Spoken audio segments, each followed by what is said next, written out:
Good evening, everyone, and welcome back once again to Vicious Rants. And of course, I am your host, your YouTube messiah, and often imitated, never duplicated superstar, Tim Vicious. Now, for those that don't know, last week the wrestling world had its quite possibly one of its biggest losses possible. Last week, Dusty Rhodes passed at the age of 69, and so, folks, just bear with me for a moment. Just give the man his proper due and respect, giving him 10 bell salute. So,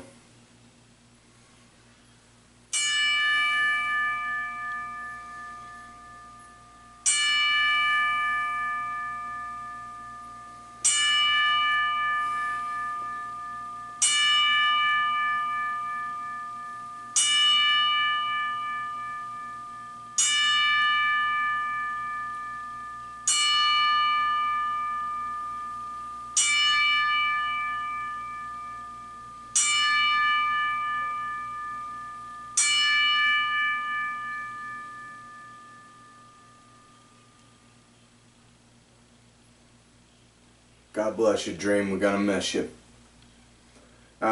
Moving on, we are now going to be talking about Money in the Bank. Money in the Bank, it was this past Sunday. Now, know what you're thinking also, like I brought up before.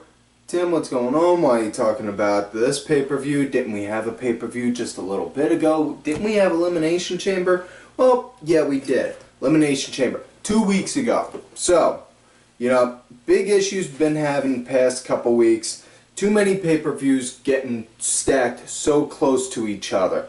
Thankfully, though, we're lucking out because now we're going to get Battleground at 5 weeks away. So now we got time for stories to breathe and develop on their own naturally, which, thank God, we needed it.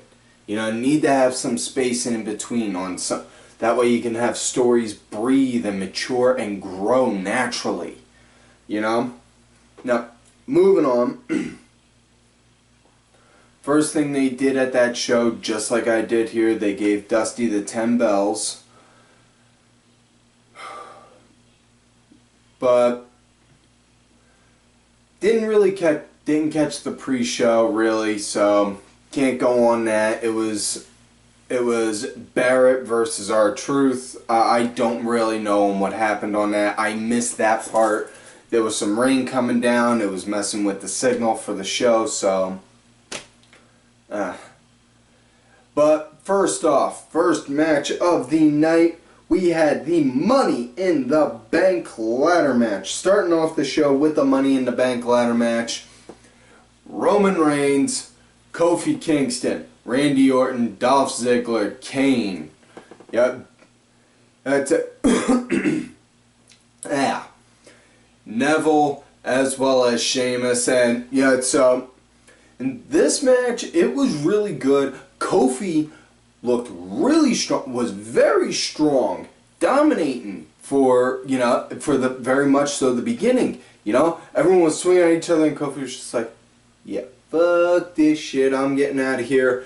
Crawled out, grabbed a ladder, slid it on in, started climbing up, and then everyone just stopped swinging at each other like, gah, gah, gah, gah. Bitch, you are not trying to steal that while I am beating him up. And then they all ganged up on him, and then it was all total warfare from there. But this was a good, solid match, and yeah, only way I could have seen Kofi, for a minute there, I legitimately thought Kofi would have won it.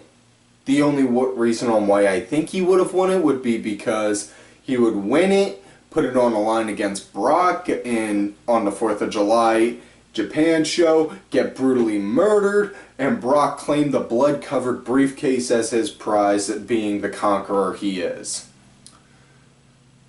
That was my fantasy booking on that, and I really thought that would have happened, and I so would have loved for that, but wasn't on that. Let's get to the ending in a minute, folks. Just give me a second, you know. But, you know, everyone actually seemed on point with this, you know. Randy, he threw a sick RKO right on Neville. Neville did a leapfrog over the ropes, onto the ladder, started climbing up it. Next thing you know, Randy just grabbed his foot, was like, boom, pulled him. Then next thing you know, just RKO'd. That was a sick one right there. That was a nice one right there. Absolutely love that. You know, everyone got knocked down. Only one standing inside the ring was Roman for a minute. And it looked like Roman was going to win. And for a while, it's been looking like Roman was going to win. Because, you know, I mean, it looked like the show was tailored for him. But, in the immortal words of Vince Russo, swerve! Just as he's climbing up and he's fingertips away from it, and he's just about to reach it so he can get that shot at the title again. Bray Wyatt stops him. Oh yes, Bray Wyatt. Bray stops him, throws the ladder over, and then hits Roman with his sister Abigail, wham! And then just walks off like, To which case then Sheamus winds up coming in, Neville's in there too, so it's them two on both sides of the ladder fighting, and Sheamus just grabs Neville by the hair, pulls him, then just throws him down, and then grabs the case. I'm all for Sheamus winning. I know a lot of people, and I mean a lot of people, were shitting on the idea of Sheamus being Mr. Money in the Bank last night. However, this can work out great because when Brock Lesnar comes back and he challenges it, and if he is the world champion again, Sheamus cashes in, challenges Brock. Oh yeah, we'd get Brock Lesnar versus Sheamus, which who wouldn't want to see that? In all seriousness, because you just get these two big brutes. Just, God, you know, it would be like good old-fashioned, it wouldn't be technical wrestling. It wouldn't be high-flying wrestling. It wouldn't even be a brawl. No, this would just be straight-up old-school wrestling. Where, you know, you're seeing kicks and punches and throws and all of that, you know? It would be like the old-school Texas-style wrestling, you know? You know, no doubt. But yeah, Sheamus won that, so I'm all for it. Some people aren't. Next up, it was Paige versus Nikki, and first gripe I have on this match was the fact that frickin' Nikki coming out first. She's the champion. She's not supposed to. You know, that's my big thing. Champion does not come out first if you're doing a title match. No. Champion comes out last because they are not the challenger. I'm just saying, it makes sense doing that. Granted, sometimes you break away from old school mentality. That is not one of the things you break away from with the old school mentality. Moving on now.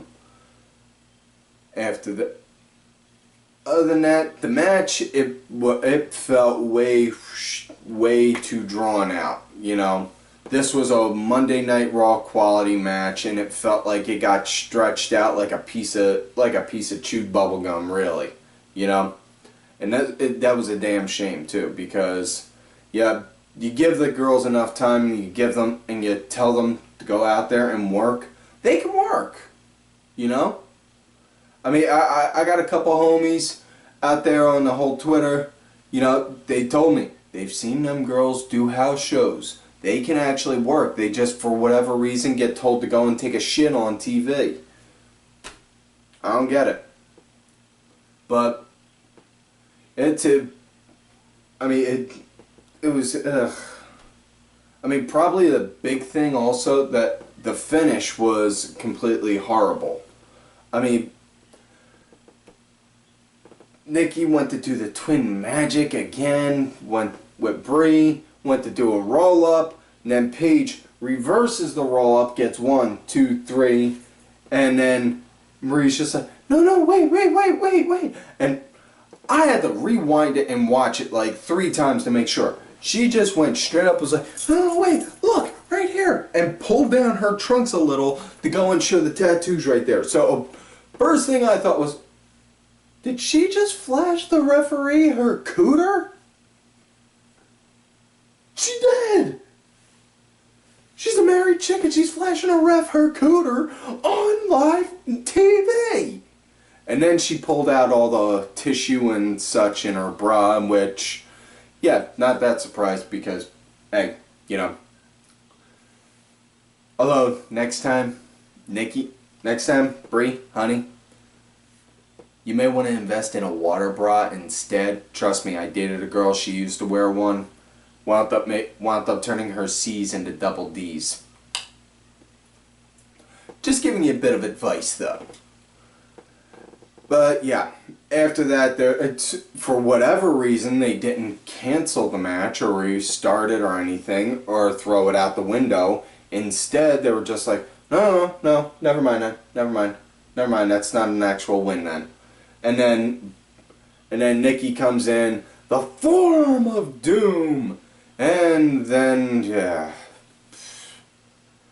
And then hit the rack attack, 1, 2, 3. Next up, well actually even before that, in all honesty folks, seriously, I've been trying to give the women's division on the main roster the benefit of the doubt for a while now. They are killing me here. It's just like they're giving me a loaded gun and asking me to do and doing that on a consistent basis. You know, it don't make sense. Yeah, especially when you got girls like Emma, Charlotte, Bailey, who, for all intents and purposes, is probably my favorite freaking women's wrestler out there in the world right now. You know, you got so much talent in NXT. You know, Sasha even. Sasha! I dare anyone to say they don't like Sasha Banks' work. You know, you got all this talent.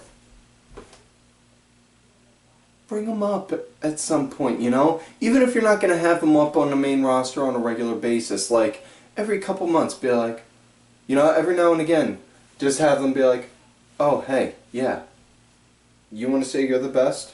Well, I don't know if you've been seeing what I do, but I can kick your ass.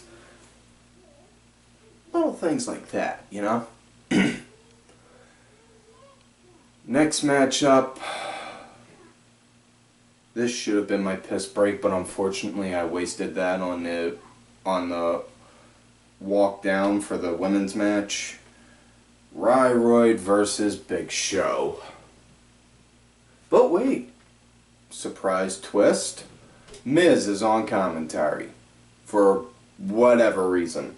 Yeah, I mean, aside from the fact that it's in Columbus, that the show was in Columbus and he's from Ohio. Yeah. I mean, other than that, really, what else is there for him to be on there? Yeah, but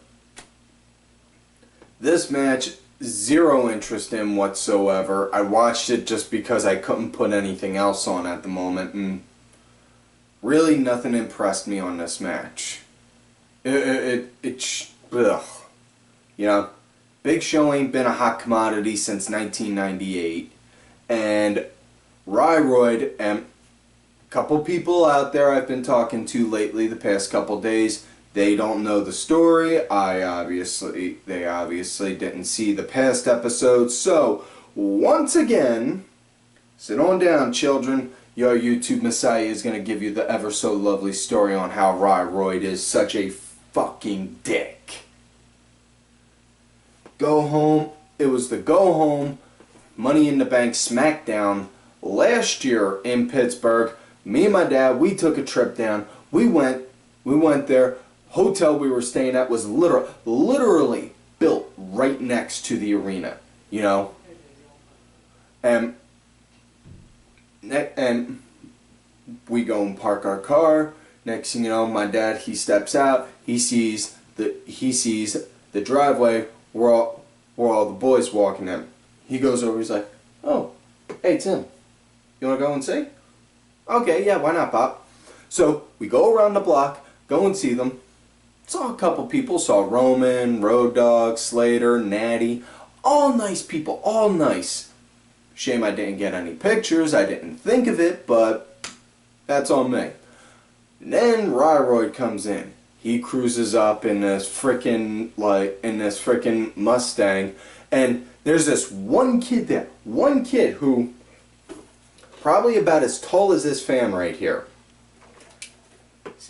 Mentally and physically disabled, in a wheelchair, holding up a sign with two gimpy looking hands saying, "I'm a Ryback fan."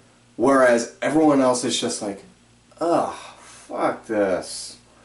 You know? And this kid is holding up the sign as high as possible. And no lie, completely ignores, parks the car, ignores the kid, and it walks right past him to go and hit on some frickin' 20-year-old chick with knockers the size of my head. And that made me lose all respect for him. I was pissed at him beforehand because of all the shit, and trust me, you talk to my client, Bronx Bitch Forever, in regards to that, she will be able to give you the details on that. That is her story to tell, not mine. I will not do that. I will not violate my client's privacy in regards to that. You would want to speak to her. Now, on back to the match. The match wound up getting thrown out as a DQ because early in it, Miz wound up, or not Miz, yeah. Ryback wound up going and hit and threw and wound up hitting Miz, and then, or not Ryback hit Miz. Big Show threw Ryback into Miz. And then wound up, or something like that, see? Lack of attention. Miz wound up getting hit. A little bit later, he came in, wham, started hitting Big Show, got a DQ. So the match got thrown out. Next matchup, what could be saving grace for this? What could possibly save this? John Cena versus Kevin Owens, of course. What else? Owens came out, that cool, cocky attitude. Alright, yeah.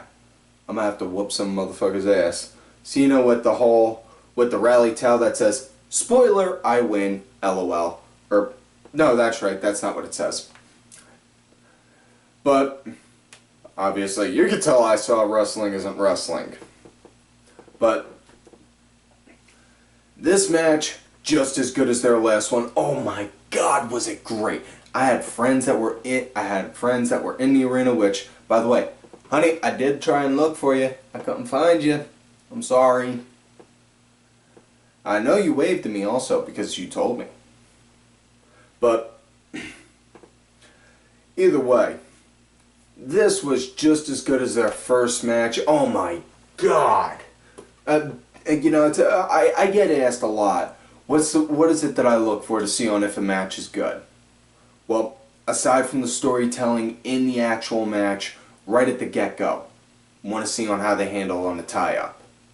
You know, you want to see on how they handle on the tie-up, because if you got a sloppy looking tie-up, you're just gonna look and say, well, what the hell is that crap? This is gonna be a sucky match. You get a good one. It doesn't even have to be a scientific match. You get a good tie-up right at the beginning. That's a good lead-in for a good story. You know, but man, this match was good, and everyone knows I am more than open to shit on John Cena any day of the week, twice on Sunday, mostly because that's when pay-per-views are. And man, I was impressed because, dude, no lie, he pulled out moves I ain't never expected him to see. He did a hurricanrana properly. You know, he actually wrestled. I mean, for crying out, Cena did a Canadian destroyer. Yeah, a Canadian destroyer. Yep. I mean, and Owens Owens did that little packaged powerbomb, held him up for the packaged pile driver, and then wham, like that, where it looked like a packaged powerbomb. And oh man, dude, one of these days he's just gonna go and drop him like drop someone with a packaged pile driver, and just gonna look and be like, oh. You know, pretty much the same reaction everyone had when Hideo wound up finally hitting the GTS. And yeah, this was great though. Only issue I can really say I have with this match that you can nitpick on was too many kickouts out of too many damn finishing moves. You know, that pisses me off, really. You know, you want to have a kick out from a finishing move, okay. Only do it when it's needed, you know? Do it when it's a do or die match, not when it's round 2 in a match. Seriously, because it takes away from the match itself. Yeah, I mean, it took him 3 AAs. Cena won the match. It took him 3 AAs, 2 and a springboard stunner to put Owens down. You know, now I know story-wise I can say that Owens was real resilient, but yeah, to those that, not even saying the super educated, even those that like are semi-educated, like maybe they read a couple definitions off of Wikipedia and now think that they're God's gift of wrestling, you know? Even those ones would be like, well, that just makes for a bad match, you know. But best part of the match had to be hands down. Right afterwards, Cena held up Owens' hand, gave him his title, and said, "You belong here. This is your time now." And then Owens, wham, kicked at a gut, and then just beat him up, and then outside the ring, powerbomb right on the apron. And then just Owens walks away with an evil, sinister laugh. Follow that up with, on Raw, like I said before, talk about the Fallout Raw only when it winds up tying into the show itself. So, Owens comes out on Raw and then issues a challenge to John Cena, who is not there because of John Cena saying that, and Owens even admitted he played a part in that, which case can we all seriously just get thanks Owens thanks as a trend going now at some point in time out there on Twitter? Seriously? Oh, Ed, how we doing on that? No? Ah, fuck. Okay. Well, either way, he wanted another match with him. This time for the US title. And it's going to, so payback obviously. Now Owens, he's going to be fighting Finn Balor on July 4th in Japan.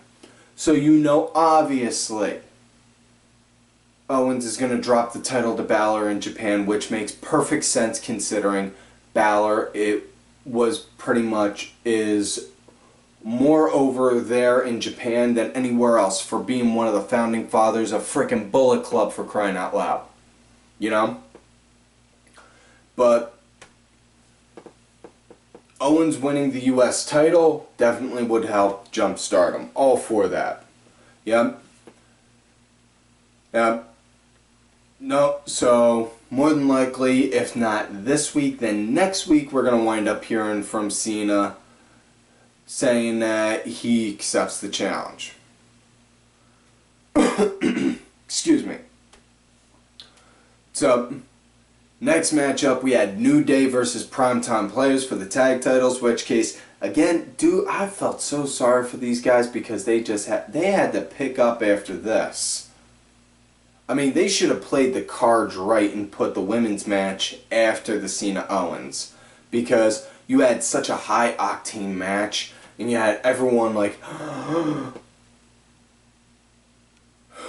and then instead of giving us a good tag match like this to where we're slowly starting to decompress but are still like, whoa, you know, give us that women's match so that way then we could just be like, oh, oh, oh, you know, gives us a chance to decompress and breathe for a second, you know, but I digress.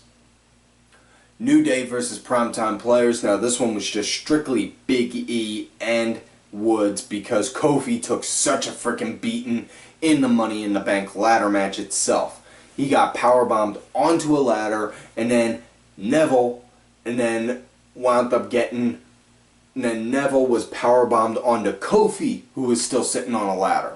So yeah, Kofi's getting, apparently Kofi is wanting to be on the ass end of an ass kicking until he faces Brock Lesnar to get ready to face Brock Lesnar.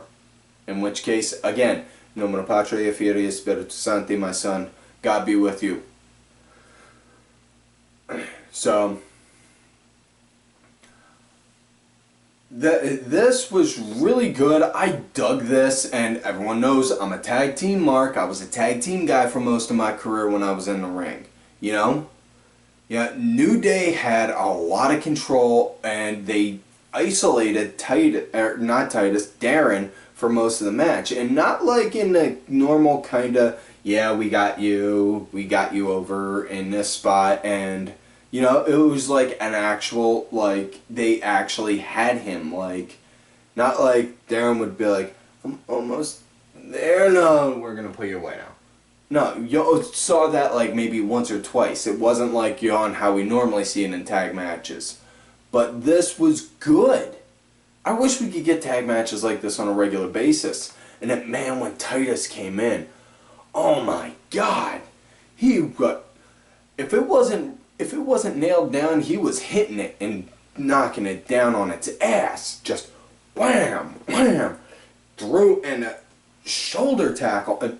Dude, very few guys in the business I would be legitimately afraid to get into a fight with. Brock Lesnar and Titus O'Neil are two of those guys. No lie. They are just straight up scary strong to where you're just like, that guy would be able to bend me like a that guy would bend me like a bread twisty just for fun. You know? Yeah. And Titus, he wound up scoring the win in it. He did this beautiful, and I mean, it was a beautiful, sick-ass powerbomb. He just, wham, got him. Got to sit down on him. 1, 2, 3. New tag team champs. Called that they were going to eventually wind up getting it. Given all the vignettes that they were doing lately, it made sense. We got new champs. This is definitely good for them. Definitely glad for them, because Titus definitely deserves it. You know, the man can work. He can work the ring. He can work the crowd. He can work a mic. He's got the skills. He's got everything that you would want to be that guy that you build a main event around. So, please, for the love of God, at some point down the road, have Titus O'Neil wind up being put in a main event spot. Even if he doesn't win a strap, just have him be a main event draw. You know? So, here we are now. Last match, main event. Dean Ambrose versus Seth Rollins, and for the title, for the WWE title, ladder match. Now, beforehand, Seth's walking out, and you see J&J, Kane, Steph, and Hunter all just looking at him like, this is what you wanted. And then Hunter just looks at him like, this is what you wanted. Now show them. Show them all. Show them your dick pictures. Show them on how you wound up doing that. And, Wait, no, he didn't say that. Sorry. Either way, Hunter gave him one of those. Hunter gave him a rally, a little pep talk, and Seth went out there was like, "Argh!" And you knew Seth meant business because he went out there wearing his CrossFit Jesus outfit. He went out there, and you knew Ambrose meant business because he wasn't even wearing an Ambrose shirt. He was wearing his John Moxley tank top. He was wearing like his Johnny Moxley tank top, you know. But this match was with the ladder match. This ladder match, it was at a good solid pace, you know, through the whole match, which was good. And not only that, Seth, he wound up targeting the one knee on Ambrose specifically through the entire match, which is something you don't really see a lot of. You know, you'll see guys work an arm or a knee for a little bit, you know, throw a couple moves in here and there on it, but not through the entire match. You know, Dean started to go and climb up the ladder. Seth grabbed a chair, wham, cracked it on his knee, and then just worked on it non-stop, no matter what, until the very end, which was great.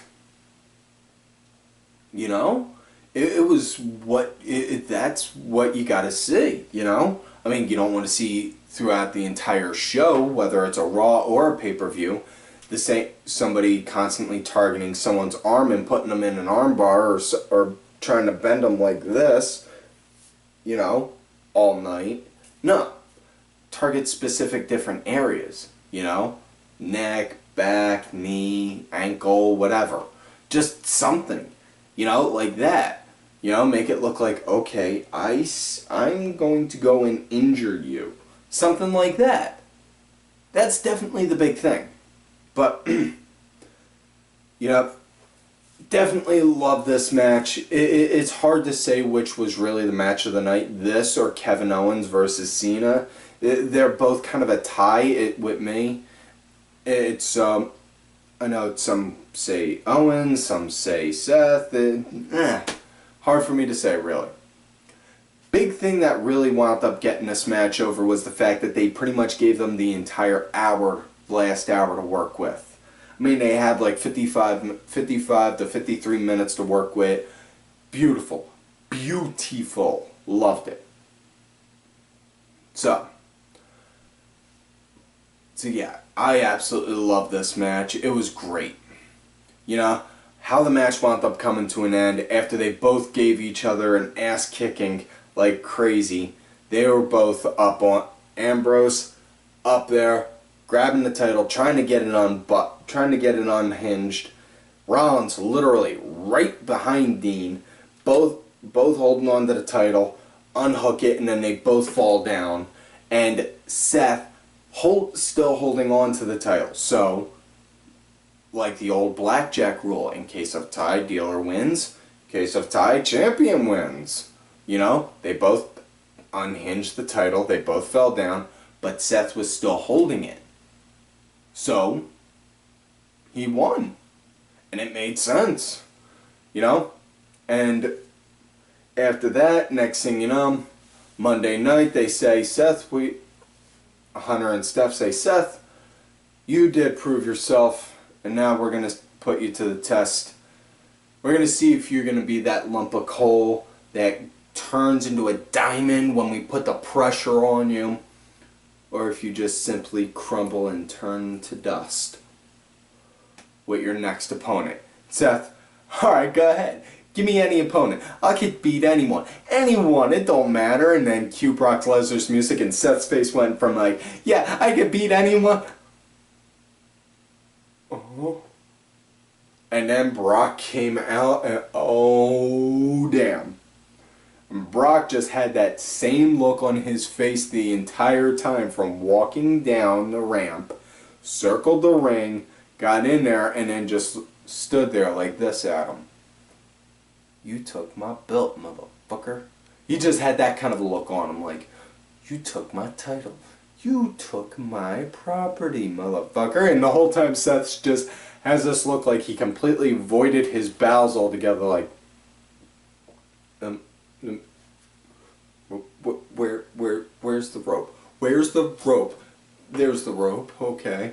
Crawled out, and the second he got out the rope, that's when Brock just got that evil smirk like, I'm gonna whoop your ass and pick off your bones and use them like toothpicks.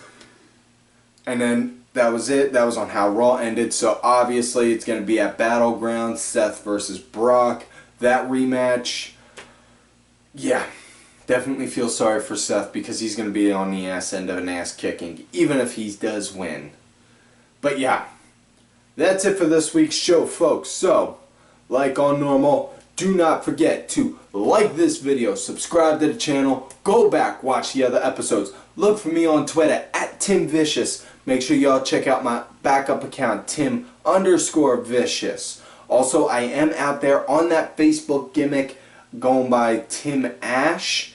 And, folks, do not forget to follow all of these cool ass cats right here on Twitter. Vicky Earls, I am Danny Sunday, Mucky Moss, Axel Mulligan. Make sure y'all check out Axel's show, The SmackDown Breakdown. He did a tribute to Dusty Rhodes as well, so make sure y'all check that out. Sunday Segway, Sinfully Sabrina, Cranky Grandpa, Legion Lady Aaron, Oliver Ben, and Just a Stupid Mark. Make sure y'all check out Ollie Ben's and Masked Mark's show, The Paint and Mask Show, as well as my client, who, as I have said before, is the true Raw General Manager, Bronx Bitch Forever. And, folks, like I always tell ya, you love me great, you hate me. Fuck yous.